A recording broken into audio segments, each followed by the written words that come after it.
Hello everyone, ही मी हरभऱ्याची डाळ 4 तास भिजवून घेतलेली आहे। नंतर एक मिक्सरचे भांडे घेऊन त्यामध्ये हरभऱ्याची डाळ काढून घेतली।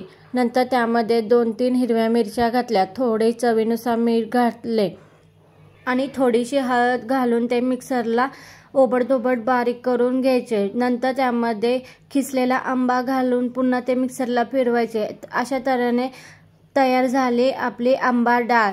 मे महिन्यात तुम्ही आंब्यापासून अशा वेगवेगळ्या रेसिपी जेवणाला तोंडी लावायला बनवू शकता।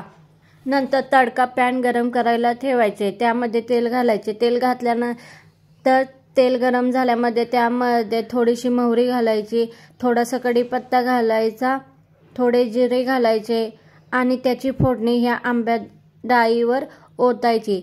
अशा तऱ्हेने तयार झाले आपली आंबा डाळ। चला पटापट सबस्क्राइब करा, लाईक करा आणि कमेंट करा आणि डाळ कशी वाटली नक्की कमेंट करून सांगा।